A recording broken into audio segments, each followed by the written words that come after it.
Coming up, we got Htown Wheelhouse, one half of the Locked On Astros podcast, on the pod to discuss the D-backs versus Astros series, the MVP, and should anyone be fearful, or should the Astros, I should say, be fearful of anyone in the postseason? We'll discuss that all with Htown next. You are Locked On Diamondbacks, your daily Arizona Diamondbacks podcast, part of the Locked On Podcast Network, your team every day.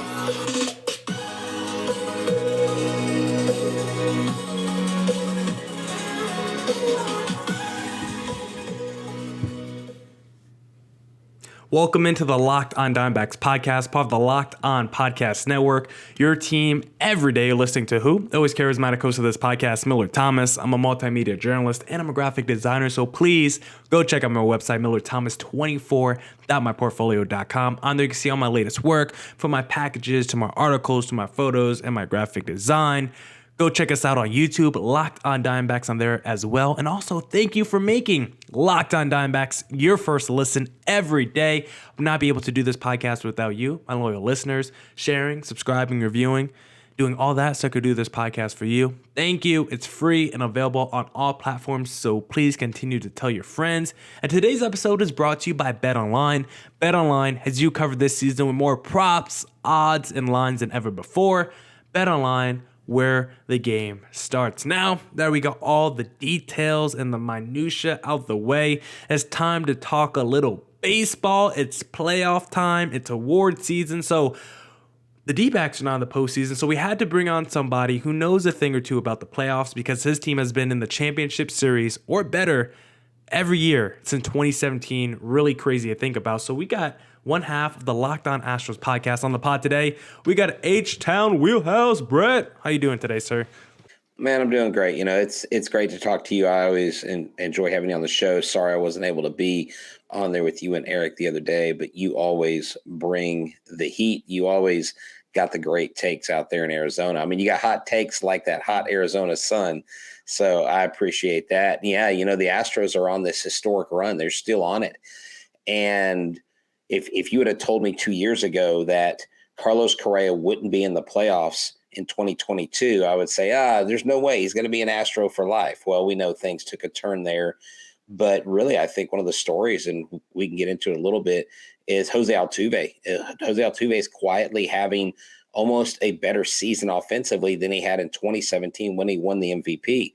And it's astounding what other players up in New York, first name Aaron, last name Judge, is doing this year as well. So there's a ton of baseball to talk about. Even if your team's not in the playoffs, there's a ton of storylines that are exciting for baseball fans. I think 2022 is going to be one of the best postseasons of all time. Yeah, and I kind of made that argument on my pod yesterday about how baseball really needed these storylines with the Albert Pujols home run chase and the Aaron Judge home run chase, because really, outside like the Houston Astros scandal, like what narratives have brought the casual fan back to baseball? What narratives have made the casual fan turn on a baseball game and say, hey, let me get to my TV because I got to watch that at bat? Ohtani's a spectacle, but it's like, unless it's the days he pitches, you're probably not going to tune into a Ohtani versus Royals game because there's not really a level of intrigue there between two terrible teams outside of maybe Ohtani's pitching that day. So felt like baseball really needed this, because I think outside the Astros scandal, maybe the biggest narrative that brought, you know, the casual fan back to the sport, maybe it was Derek Jeter's 3,000th hit. Like, I was just thinking over the last 10 years, like how many storylines brought the casual fan back to baseball, and I felt like the MLB really needed these home run chases by Aaron Judge and Albert Pujols. Well, it's funny that you say that, because the home run chase between Sosa and McGuire is my all-time favorite player. You can't see his jersey because I've got Altuve and Bagwell covering up in the background. I got that signed back in 1998 in the Astrodome when he was chasing that record. And a lot of people forget that season, Ken Griffey Jr. was also chasing the record. And he's kind of a forgotten, it's kind of hard to believe that Ken Griffey Jr. is a forgotten name in one of the most famous home run chases, because there for a while, he was keeping pace with these guys. We know that Ken Griffey Jr., for all intents and purposes, was clean. And so maybe that's why he couldn't hold up the steam the way the other guys did. And that's the thing. I mean, Aaron Judge, you know, we root for two teams in my house, the Astros and whoever's playing the Yankees. But Aaron Judge, he's the player that if he's not on your team, you love to root against him, but you don't root against him because he's a bad dude. You root against him because you know he can do damage. The only 2 wins the Yankees got on the Astros this year were walk-offs by Aaron Judge. And so he can hurt you with his bat. And he has made some kind of adjustment this year. He has really improved at the plate. And he bet on himself. He went out and he didn't take this offer from the Yankees. And I would say it's working out quite well for him. He's going to get paid. Yeah, and the interesting is, who knows where he's going to get paid. I think he did have a T-shirt on the other day where it said, New York or nowhere. But let's not forget, the Yankees are not the only team in New York. There's another New York owner with a whole lot of money. So maybe Judge was sending a little subliminal message. Yankees, if you don't want to pay me, hey, I'm still going to be in New York. I just might be playing for the other team. That would be very exciting to see. That would be. And, for him to get 61, and I know you had mentioned in the intro about what people are saying about 61. Mm-hmm. What people, some people are like, oh, it's nice to tie for 7th all time. And then some people are like, wait, but the only true 60-plus home run hitters are Roger Maris and now Aaron Judge. Yeah. And it really, it's a really tough conversation because, Millard, I really think the whole steroid era is a lot more of an onion than it is a black and white issue. I think Major League Baseball created its own scenario. I think players were following suit. I think pitchers and hitters were both using equally. And these were aging athletes, and most of them didn't need it. Most of them were elite athletes.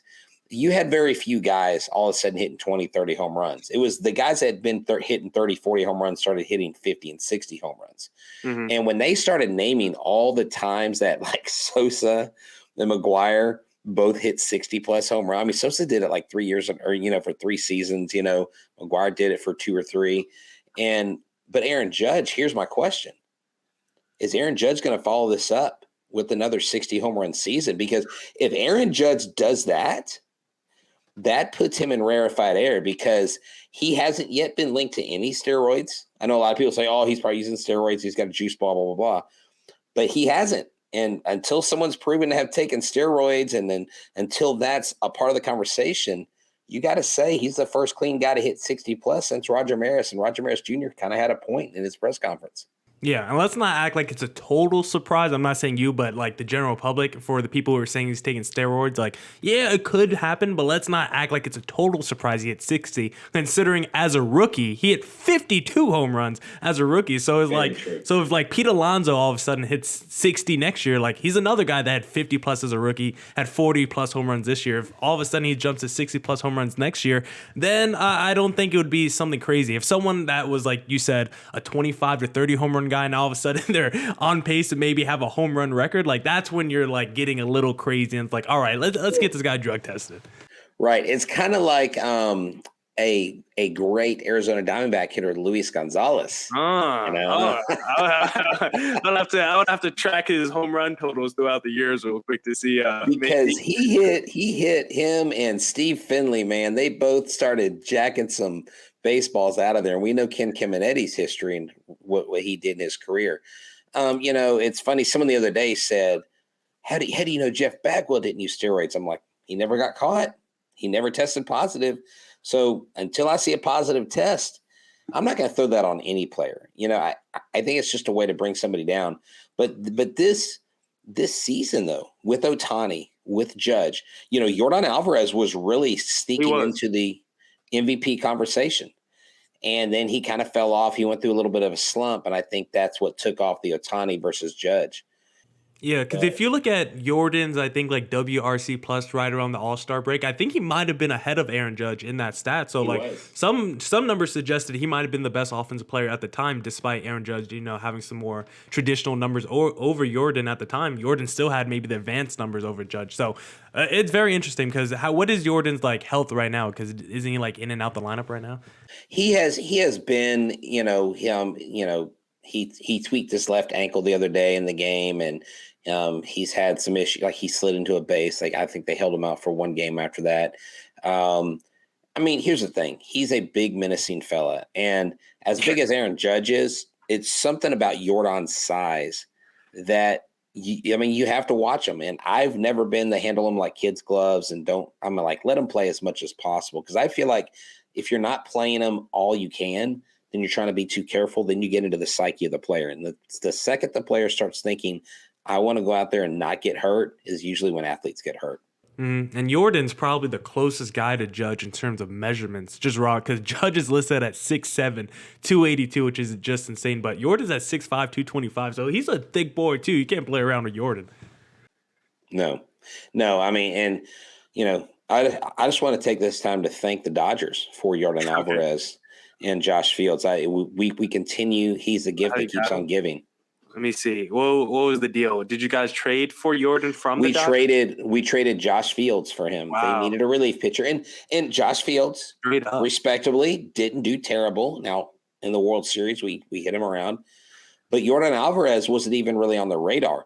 When Lunau finally called on him, he said, we want Alvarez. And there was a guy in AA or single A, and they said, you mean the pitcher? He's like, no, we want the Cuban kid. And they're like, he hasn't even played for us yet. They're like, yeah, you know what? We'd like him. We'll give you Josh Fields for him. They're like, okay. Yeah, that's crazy. I'm looking at it all right now, actually. Yeah, 2016, just a straight up swap. The dude literally, 2016 was his first year in the professional league. So throwing a dart throw on that when you give up a reliever, that's a fantastic move by your GM. That's one of those things, when people talk about the Astros rebuild, and there's why doesn't every team just tank? Look at what the Astros did. It worked out. I'm like, most teams don't hit on multiple dudes in the first, because the Astros, in 2014, 2015, hit on multiple dudes in the first few rounds. You got that Jordan Alvarez trade in 2016 where you get, an MVP type player for a reliever that's not even in the league anymore. The Astros made so many crazy moves where they hit on the right players in the draft. They made the right trades.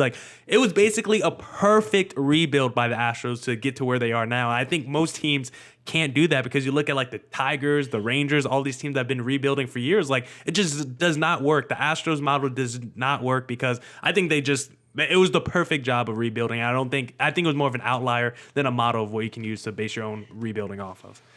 Yeah. Now, I would say this. Watch the Baltimore Orioles. Mm-hmm. They have Mike Elias, who came from the Astros.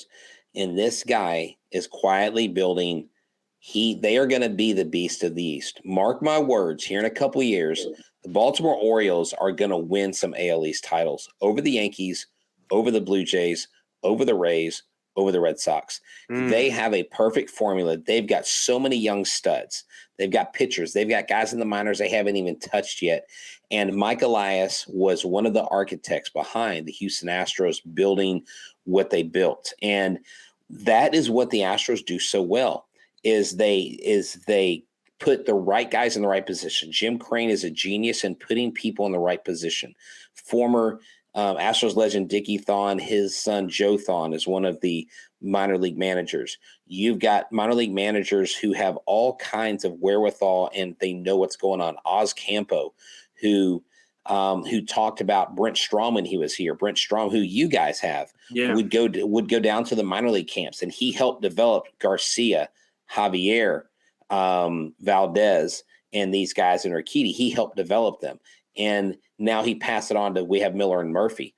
But I'm serious, the Orioles, man, they are going to be players. They played some amazing baseball this year, and it's great for Baltimore because they got some – I mean, when you got talent like Rushman and Mullins and those guys, you want to see those guys have success, especially guys like us. We love seeing the Yankees get beat. We love seeing the Red Sox get beat. So, but that may be the only other place I know that it's really going to happen in the next few years.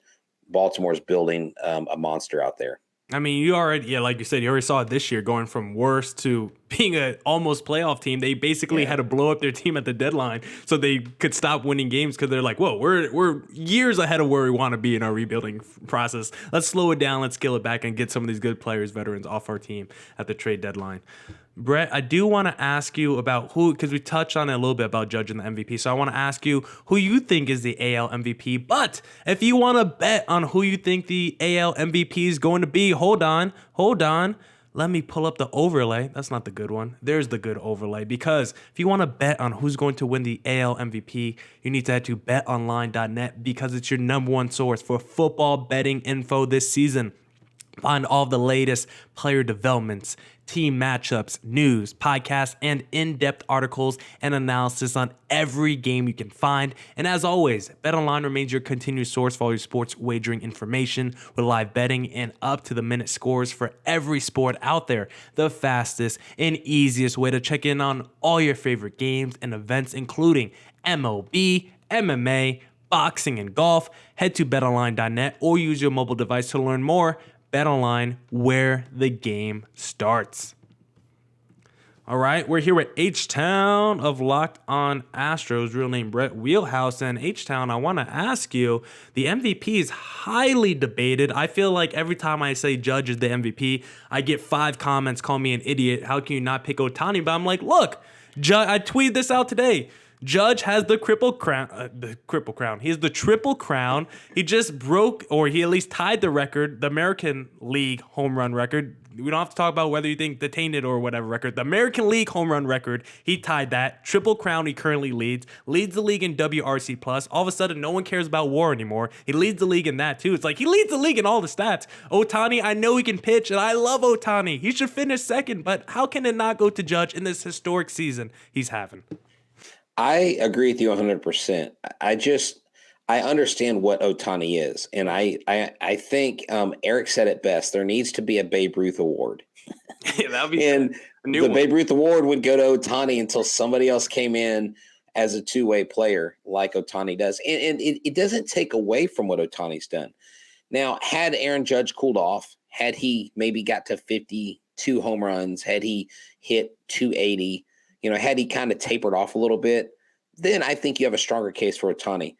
But most valuable player doesn't have to mean that your team goes to the playoffs. But what player has not just how do I articulate this? Which player has the most value to his team when it comes to winning ball games? How much better are the Angels because of Shohei Ohtani? Now, a lot of people would say, okay, that's faulty narrative because because of the team around him. But I've seen Aaron Judge at the plate affect more games this year than Ohtani has. Ohtani will go 3 for 4 with 2 home runs, pitch 10 strikeouts, and the freaking Angels will lose 9-4.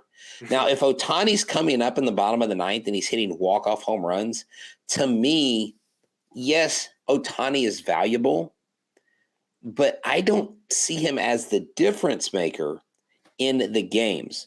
So if it's just like how much is he valuable to the team? Well, of course, Ohtani's the most valuable player to any team. But who's the most valuable player in the league to me says, what has this guy done for his team? Again, the only 2 wins the Yankees had against the Astros this year were because of Aaron Judge, not anybody else.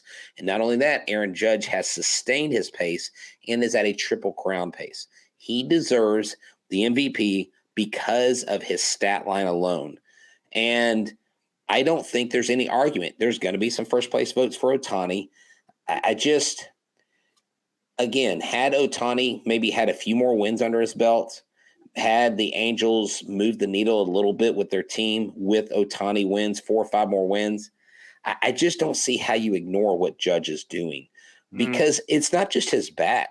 You can't negate a fielder in right field that has a cannon for an arm who can catch pretty much anything and say, well, his fielding doesn't count, but Ohtani's pitching does. And you can't – and then I want to know defensive runs saved. Who's got more? I don't know off the top of my head. But I'm sure he's got several defensive run saves out there in right field. As much as I hate cheering for any Yankee player at all, I would say that if Aaron Judge doesn't get the MVP, it'd be kind of like, kind of a snub. Because if they give it to Ohtani, it seems like they're just acquiescing to, well, he's a popular player. Trust me, Ohtani will be in the MVP talk. He's going to win it next year, probably. That's the thing. And so I say it's Aaron Judge. I was going full on Yordan Alvarez, all-star break midseason. I was like, there's no way. And I want to see a Yankees Astros ALCS. I really do. And look, I'm not afraid to bring the teams into it because I know the Astros have the best record in the American League, but the Yankees do have the best run differential. Like, I think that has to matter. And the Angels, I know it's not all Ohtani's fault. None of it's on Ohtani, but we can't forget that the Angels at one point this season lost almost 20 straight games, and they fired their manager. Like, I don't know if you can have an MVP on a team that had their manager fired before he even got to the All-Star break.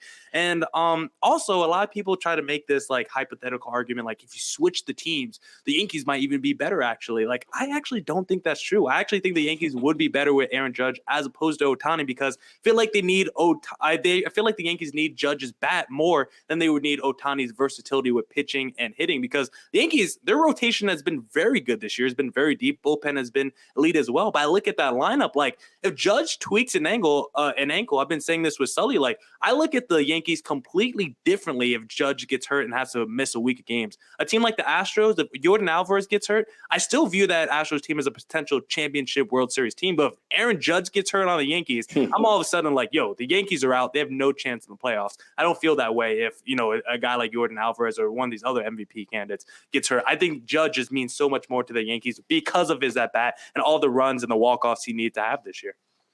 Yeah, and there are some intangible things there. And I think if Aaron Judge was doing what he was doing on any other team, and even if they were just simply a contender like a wild card, I still think that they would say, okay, they're there because of Aaron Judge.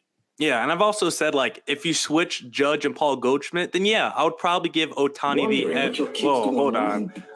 I don't know if you heard that. Baseball Reference all of a sudden started playing these ads and videos. I don't know why they want to become ESPN. Oh, wow. That was annoying. But, I've been saying the argument like, okay, let's say Paul Goldschmidt was in the American League and Judge was in the National League. Then, yeah, I might give Ohtani the MVP award over Paul Goldschmidt. But Judge is literally having one of the most historic seasons we've ever had. So I'm like, you have to reward this.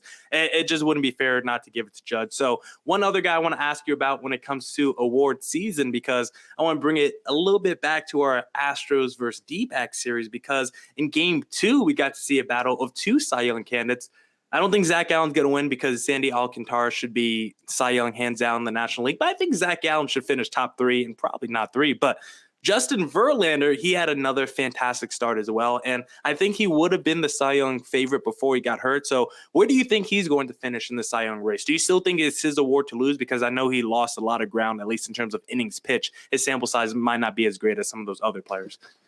Yeah, I honestly don't see how Dylan Cease jumps him.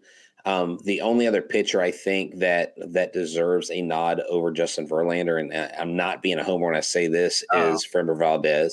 Framber Valdez with 25 consecutive quality starts. That's crazy. All-time major league record for a single season, both AL, NL, both leagues. But Justin Verlander had a stellar game, 8 strikeouts. He only gave up a couple runs. I mean, what more does Justin Verlander have to do at 39, being on the bench for 2 seasons? 2 seasons he's out. He comes back at 39. He basically numerically has the best output he's seen on the mound since his MVP and Cy Young year when he was young Verlander. This is JV 2.0. This is an android. This guy is not human, what he's doing. I just don't see. The only person I would have said would have leapfrogged him, I think, is Framber Valdez. And if Framber Valdez didn't lose that streak, and if he would have been able to finish his last couple games with a victory, I think he might be able to overtake him. But I don't think the voters are going to be able to look past JV's age. And this next game, if he gives up 0 runs, he will match or beat the all-time ERA record for a single season set by Pedro Martinez. There's some record. He has like 1.78 or something ERA in a Cy Young year, I think. And so there are some things there, some elements to Justin Verlander's game. He's given up 0 runs 10 times, and as many times as he's done that, and as many times the Astros haven't given him run support, he's won 9 of those 10 games. And they haven't given him a ton of run support, but he still has 17 wins. He really should have 19. He should have 20 right now. A couple of those games go differently. This guy's looking at 21, 22 win season. Justin Verlander, hands down, AL Cy Young. Yeah, I'll probably give it to Verlander. Cease is going to be close. I just looked up his ERA. It's like a 2.09, but he only has like 9 more innings pitched than Verlander this year. So they'll probably give the nod to Verlander over him. Valdez is going to be in there. Alec Manoah too for the Blue Jays, but I think they probably give it to Verlander. But looking at Verlander's baseball reference, the interesting thing about his baseball reference is basically if you look at the last full season Verlander has played, because if you take out 2021, he missed the whole year. He was hurt. 2020, technically not a full season because of the pandemic. So if you take out that year, this is kind of Verlander's second straight Cy Young Award. Like the last 2 full seasons, this year in 2019, he was also the Cy Young Award winner. So basically the last 2 full years, 30-plus starts we got on Verlander, he's been a Cy Young Award in both of those seasons, and one is post-injury. So it's really crazy to see that he's doing this, especially without your guy, Brent Strom, no longer in Houston. So it's really just a credit to, I guess, Verlander himself working himself back and the kind of work ethic he has, because I don't even know who's the pitching coach now for the Astros. We have Murphy and Miller. These guys, Brent Strom said the reason why he left is because he knew someone was going to come cherry pick those guys, and he wanted them to stay in Houston, and he thought it was someone else's time. So Miller and Murphy have done a phenomenal job. And I mean, look at what the Astros are doing. They have one of the most elite bullpens. They've got 7 starters. I mean, who has 7 starters going into the playoffs? You've got guys going, well, we're arguing over 3 guys for the 4th spot. I mean, that's insane. And then we've got Hunter Brown. I mean, this kid is a phenom. But think about Justin Verlander in this way. Justin Verlander, he, again, didn't touch a baseball for 2 full seasons. Mm-hmm. And now he is pitching and he's doing routines and he's going back. Like when I watch him on the field, when I'm at games and he's in between starts, he works out there like a high school pitcher trying to develop and trying to become a better pitcher. He's gone back to the basics. He listens to his body. When he pulled his calf muscle the other day, he said, I'm not going to come back early. I couldn't come back early and be injured and look at my team in the face and look at the city in the face and go, well, sorry, injured for the playoffs. So he's been the ultimate responsible person with his body, and that's, I think, key to his success. Yeah, and speaking of the playoffs, Brett, the Astros, they could have clinched the number 1 seed if it wasn't for those pesky D-backs, because I told your guy, Eric, it was going to be a split because I'm never betting against Zach Gallen in game 2, and it was really because of extra innings. It wasn't even because of our starters, because that was basically just a stalemate between Verlander and Zach Gallen, both of them going 7 innings. Just phenomenal stuff by those two. But when you look at this postseason field, which team scares you the most? Who are you most worried about as an Astros fan, if there's any? Because, of course, you guys, the most confident bunch there is out there. So is there anyone out there in the playoff field that scares you a little bit? Well, yeah. I mean, look, let's be honest. It's the playoffs. So you should respect every one of your opponents. But there are opponents that I think you match up with better than others. There are opponents that I think offer more of a threat. The big threat I see I hate that we're playing the winner of the Toronto-Tampa series just because I don't want to see George Springer hit Springer dingers in the playoffs at Minute Maid Park. I don't want to see Bichette or Guerrero Jr. or any of those guys go off, or Teoscar Hernandez, former Astro. I think we match up better against the Rays. Now, I have more fear for the Blue Jays, but I don't think that we lose against the Blue Jays. I think the Blue Jays make it a real battle. The other team that I think is the team that every American League team needs to be on notice are the Cleveland Guardians. They have been sneaky good lately. They have been streaking, and they're the most dangerous team because nobody's expecting them to do a thing. Look what the Braves did to us last year. Even the Braves Locked On host was like, oh yeah, Astros in 5. Like nobody picked the Astros to lose that World Series. And that was without McCullers. That was without Verlander. Now we have McCullers. We have Verlander, and they're both healthy. The Cleveland Guardians could spoil the Mariners parade, could go into New York and shock the world. And if they bring that kind of moxie to the ALCS, the Astros can beat them. But man, I think that's a tall order. So I think the Guardians are kind of my sleeper poisonous pick. But I want to see the Astros and the Yankees in the ALCS. I think that's what everybody wants to see. You have to. Because we've had great battles. And this year, the battle would be amazing, especially with as good as Aaron Judge is going and with as good as our pitching is. Dude, let's do it. Let's just freaking go mano a mano. Just throw that heater up the middle, rise that fastball, and see who can connect and who can score the most at the end. Yeah, and for the Yankees, I think that series would just mean so much more. I mean, the Astros have been in the World Series so much the last few years. I mean, they've even won it. I mean, for the Yankees franchise that have been starving for another World Series ring, only the 09 ring in the last 20 years, like, it's championship or bust time for the New York Yankees team. Like, Judge might leave if you don't win it. Aaron Boone could be fired. Like, there's going to be big things dropping if the Yankees don't get a title this year. And I like your call of the Cleveland Guardians. Rotation very nasty with Bieber, Yes. Tristan McKenzie. They've had some really good boppers in their lineup with the Jose Ramirez's. Rookies like Stephen Kwan have looked really good too. But if you guys get the Blue Jays in the next series, that could be scary because they got a lot of boppers in their lineup as well, like you just mentioned. Alek Manoah, we talked about earlier, he's going to be a Cy Young candidate.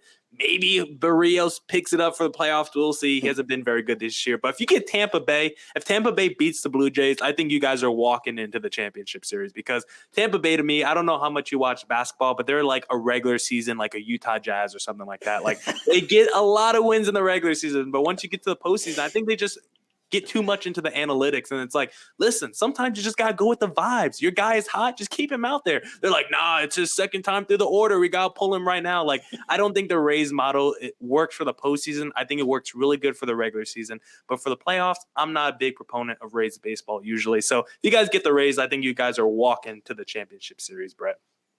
I like that take. I just think we match up better with them. Again, I still don't think the Blue Jays in the end beat the Astros, but it's going to be definitely a much more of a nail biter. And they're just a more formidable opponent. And going to the Rogers Center, possibly to play a couple games. So I'm just excited because this playoff season, I keep telling people, is going to be one of the most exciting playoff seasons that the Astros have ever experienced. And we just hope that it ends the right way. And that's all I'm going to say. I'm not trying to jinx anything. I'm not trying to predict anything, but it sure would be nice to be celebrating in November. And I'm pulling up the wild card race right now because looking at the standings as we're recording this September 29th, 6:34 p.m. in the National League, I believe the Brewers and Phillies are tied for that last wild card spot. So we still got a little bit of drama and intrigue in the National League before we get to the postseason. Brett, for the people who are listening on audio only, where can they find you on social media? They can find me at Htown Wheelhouse on Twitter, Instagram, and TikTok. They can find the show at Locked On Astros on Twitter, Instagram, Facebook, TikTok. Go to YouTube, subscribe to our channel, download us on anywhere you get podcasts, and check us out. Even if you just want a Houston perspective on things, or even if you don't, even if you want to listen to us and you want to hate on us, hey, we welcome all listeners because we wouldn't have this world without different opinions. And you got someone like Millard Thomas leading the way. And I promise you, if he likes us coming on, I think you guys would enjoy listening to our show. So check us out. Yeah, and you could go give them crap for giving us 3 players in a Zach Greinke trade that really haven't made an impact. Stone Garrett. I forgot to mention Stone Garrett's a local kid from Sugar Land. He's now finally made it up through the minors. This kid's a beast. I saw him hit a tank at Constellation Field when he was in AAA.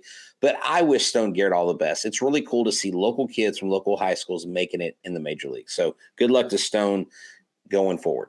Well, we might need to trade him because he's like our 5th outfielder. We're just loaded in the outfield. So you guys I love Stone Garrett, but you guys might need to take him off our hands because we just got too many guys. Brett, Htown Wheelhouse, thank you for hopping on today, sir. And I'll catch you next time.